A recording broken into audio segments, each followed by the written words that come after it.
Friends, ತಮ್ಮೆಲ್ಲರಿಗೂ taste and test YouTube ಚಾನೆಲ್ಗೆ ಸ್ವಾಗತನ ಕೋರ್ತಾ ಇದ್ದೀನಿ.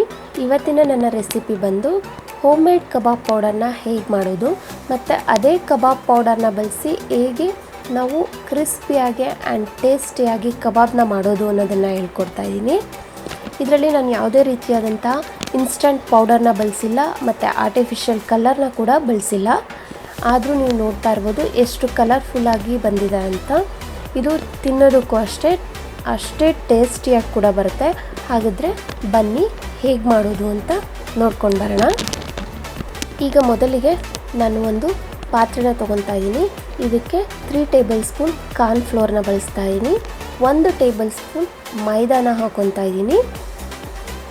2 tablespoon Kashmiri red chilli ಪೌಡರ್ನ ಬಳಸ್ಕೊತಾ ಇದ್ದೀನಿ. ಇದಕ್ಕೆ ಇದೇ ಮೇನ್ ಇಂಗ್ರೀಡಿಯೆಂಟ್ಸ್. ಟೇಬಲ್ ಸ್ಪೂನಷ್ಟು ಚಿಕನ್ ಮಸಾಲ ಪೌಡರ್ನ ಹಾಕ್ಕೊತಾ ಇದ್ದೀನಿ. ಅರ್ಧ ಟೇಬಲ್ ಸ್ಪೂನಷ್ಟು ಉಪ್ಪನ್ನು ಹಾಕ್ಕೊಂಡು ಇದು ಎಲ್ಲದನ್ನು ನೀಟಾಗಿ ಒಂದ್ಸಲ ಡ್ರೈ ಮಿಕ್ಸ್ ಮಾಡ್ಕೊಳ್ಳೋಣ.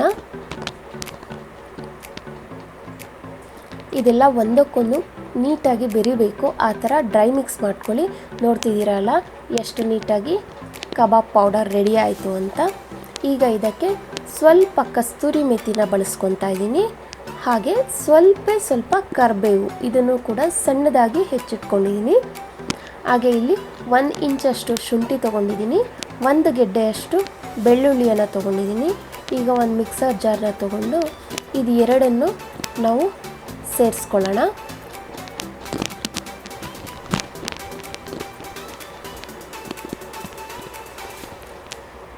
ಇದು ಎರಡನ್ನು ಹಾಕ್ಕೊಂಡು ಒಂದು ಸ್ವಲ್ಪ ಅಂದರೆ 1 ಸ್ಪೂನಷ್ಟು ನೀರನ್ನು ಹಾಕ್ಕೊಂಡು ಇದನ್ನು ಸಣ್ಣದಾಗಿ ರುಬ್ಕೊಂಡು ಬರೋಣ. ಸ್ಮೂತಾಗಿ ಪೇಸ್ಟ್ ಮಾಡ್ಕೊಂಡು ಬರಬೇಕು.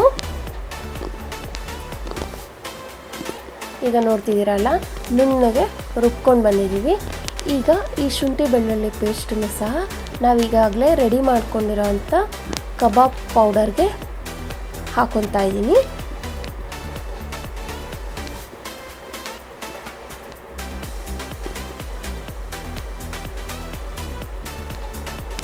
ಈಗ ಇದಕ್ಕೆ ಒಂದೇ ಒಂದು ಮೊಟ್ಟೆನ ಸೇರಿಸ್ಕೊಳ್ಳೋಣ.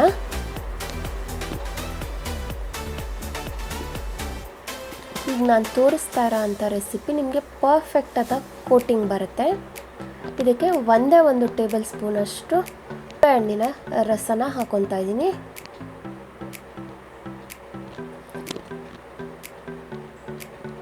ಇದನ್ನು ನೀಟಾಗಿ ಬೀಟ್ ಮಾಡ್ಕೋಬೇಕು, ಅಂದರೆ ಒಂದಕ್ಕೊಂದು ನೀಟಾಗಿ ಮಿಕ್ಸ್ ಆಗಬೇಕು. ಅಷ್ಟು ಚೆನ್ನಾಗಿ ಇದನ್ನು ಕಲಿಸ್ಕೋಬೇಕು. 2 ನಿಮಿಷಗಳ ಕಾಲ ಈ ಥರ ಕಲಿಸ್ಕೊಳ್ಳಿ. ಯಾಕೆ ಅಂದರೆ ನಿಮಗೆ ಇದು ತುಂಬಾ ಇಂಪಾರ್ಟೆಂಟ್. ಇದರಲ್ಲಿ ನೀವು ಹೇಗೆ ಕಲಿಸ್ತೀರಾ ಅದ್ರ ಮೇಲೆ ನೀವು ಮಾಡೋ ಅಂಥ ಕಬಾಬ್ ರೆಸಿಪಿ ಇರುತ್ತೆ. ಇದಕ್ಕೆ ಒಂದೇ 1 ಸ್ಪೂನ್ ನೀರನ್ನು ಹಾಕ್ಕೊತಾ ಇದ್ದೀನಿ. ನೋಡ್ತಿದ್ದೀರಲ್ಲ ಎಷ್ಟು ಕಲರ್ಫುಲ್ಲಾಗಿ ಕಾಣಿಸ್ತಾ ಇದೆ. ಇದಕ್ಕೆ ನಾನು ಒಂದು ಅರ್ಧ kg ಈಗಾಗಲೇ ತುಳಿದು ಇಟ್ಕೊಂಡಿರೋ ಅಂಥ ಚಿಕನನ್ನು ಸೇರಿಸ್ಕೊತಾ ಇದ್ದೀನಿ.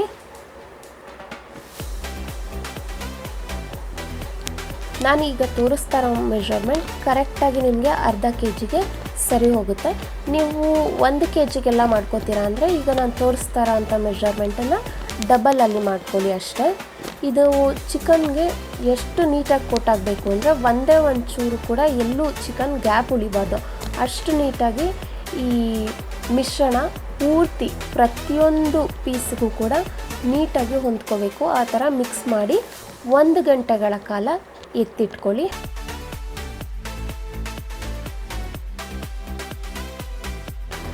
ನೀವು ನೋಡ್ತಿರ್ಬೋದು ನಾನು ಇದರಲ್ಲಿ ಯಾವುದೇ ರೀತಿ ಕಲರ್ ಬಳಸಿಲ್ಲ, ಹಾಗಾಗಿ ನನ್ನ ಕೈ ಕೂಡ ಯಾವುದೇ ರೀತಿ ಕಲರ್ ಬಂದಿಲ್ಲ.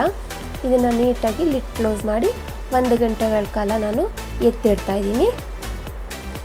ಈಗ ಒಂದು ಪಾತ್ರೆನ ತೊಗೊತಾ ಇದ್ದೀನಿ. ಇದಕ್ಕೆ ಎಣ್ಣೆನ ಹಾಕ್ಕೊಳ್ಳೋಣ.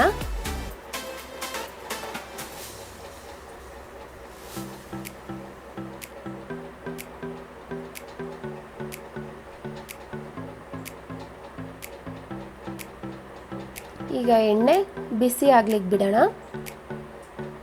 ಅಷ್ಟರಲ್ಲಿ ನಾವೇನು ಈಗಾಗಲೇ ಕಲಸಿಟ್ಟಿದ್ವಲ್ಲ ಆ ಕಬಾಬನ್ನು ಮತ್ತೆ ನಾವು ಒಂದ್ಸಲ ನೀಟಾಗಿ ಮಿಕ್ಸ್ ಮಾಡ್ಕೊಳ್ಳೋಣ. ಮಿಕ್ಸ್ ಮಾಡಿಕೊಂಡು ಒಂದೊಂದಾಗೆ ಎಣ್ಣೆ ಒಳಗಡೆ ಬಿಟ್ಕೊಂಡು ನೀಟಾಗಿ ಫ್ರೈ ಮಾಡ್ಕೊಳ್ಳಿ.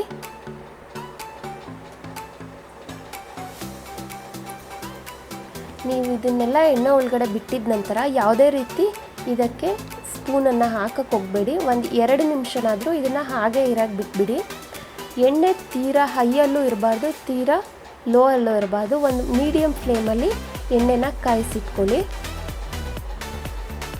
ನೀವು ನೋಡ್ತಾ ಇರ್ಬೋದು ಯಾವುದೇ ರೀತಿ ಇದು ಒಂದಕ್ಕೊಂದು ಅಂಟ್ಕೊಂಡಿದೆ ಅಂತಲೂ ಇಲ್ಲ, ನೀಟಾಗಿ ಅದು ಒಂದಕ್ಕೊಂದು ಸಪ್ರೇಟಾಗಿಯೇ ಬರುತ್ತೆ. ನೋಡ್ತಿದ್ದೀರಲ್ಲ, ಈಗ ಇದು ಕರೆಕ್ಟಾಗಿ ಬಂದಿದೆ. ಈಗ ಇನ್ನೂ ಒಂದು ಸ್ವಲ್ಪ ಹೊತ್ತು ಎಣ್ಣೆನ ಕಾಯಿಸ್ಕೊಂಡು ಅದೇ ರೀತಿ ಇನ್ನೂ ಒಂದು ಸಲ ಇರೋ ಅಂಥ ಕಬಾಬ್ಗಳನ್ನೆಲ್ಲ ಬಿಟ್ಕೊತಾ ಇದ್ದೀನಿ.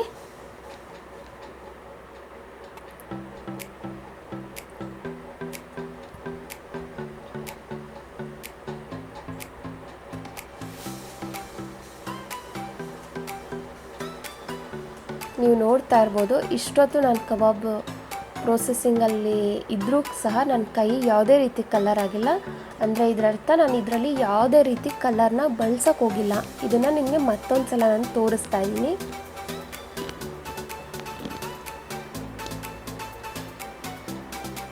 ನಾವು ಹೊರಗಡೆಯಿಂದ ತೊಗೊಂಬಂದು ತಿನ್ನೋ ಅಂಥ ಪದಾರ್ಥಗಳಲ್ಲಿ ಆದಷ್ಟು ಕಲರ್ನ ಬಳಸಿರ್ತಾರೆ. ನಾವು ಈಗ ಮನೆಯಲ್ಲೇ ಮಾಡಿಕೊಂಡು ತಿನ್ನೋದ್ರಿಂದ ಇದರಲ್ಲಿ ಯಾವುದೇ ರೀತಿ ಕಲರ್ ಇರಲ್ಲ. ಇದನ್ನು ಆರಾಮಾಗಿ ನಾವು ಮಕ್ಳುಗಳಿಗೂ ಸಹ ಕೊಡ್ಬೋದು. ಆದರೆ ನಿಮಗೆ ಇದು ಯಾವ ಇನ್ಸ್ಟಂಟ್ ಪೌಡರ್ಗೂ ಕಡಿಮೆ ಬರಲ್ಲ, ತುಂಬಾ ಒಳ್ಳೆ ಟೇಸ್ಟ್ನ ಕೊಡುತ್ತೆ. ನೋಡ್ತಿದ್ದೀರಲ್ಲ, ಒಳ್ಳೆ ಕ್ರಿಸ್ಪಿಯಾಗಿ ತುಂಬಾ ನೋಡಲಿಕ್ಕೆ ಒಳ್ಳೆ ಕಲರ್ಫುಲ್ಲಾಗಿ ಈ ರೆಸಿಪಿ ಬಂದಿದೆ. ನನ್ನ ರೆಸಿಪಿ ನಿಮಗೆಲ್ರಿಗೂ ಇಷ್ಟ ಆಗಿದೆ ಅಂತ ಅಂದ್ಕೊತೀನಿ. ಇಷ್ಟ ಆಗಿದರೆ ಈಗಲೇ ಒಂದು ಲೈಕ್ ಕೊಡಿ. ಪಕ್ಕದಲ್ಲೇ ಇರೋ ಸಬ್ಸ್ಕ್ರೈಬ್ ಅನ್ನೋ ಬಟನನ್ನು ಒತ್ತಿ, ಜೊತೆಗೆ ಆಲ್ ಅನ್ನೋ ಆಪ್ಷನನ್ನು ಸೆಲೆಕ್ಟ್ ಮಾಡಿ. ನಾನು ಹಾಕೋ ಪ್ರತಿ ವಿಡಿಯೋದ ನೋಟಿಫಿಕೇಷನ್ ನಿಮಗೆ ಬರುತ್ತೆ. ನೀವು ಕೂಡ ಈ ರೆಸಿಪಿನ ಮನೆಯಲ್ಲೇ ಟ್ರೈ ಮಾಡಿ ಹೇಗೆ ಬಂತು ಅಂತ ಕಮೆಂಟ್ ಬಾಕ್ಸ್ನಲ್ಲಿ ನನಗೆ ಕಾಮೆಂಟ್ ಮಾಡಿ. ರೆಸಿಪಿಯೊಂದಿಗೆ ಮುಂದಿನ ವಿಡಿಯೋನಲ್ಲಿ ಸಿಗ್ತೀನಿ.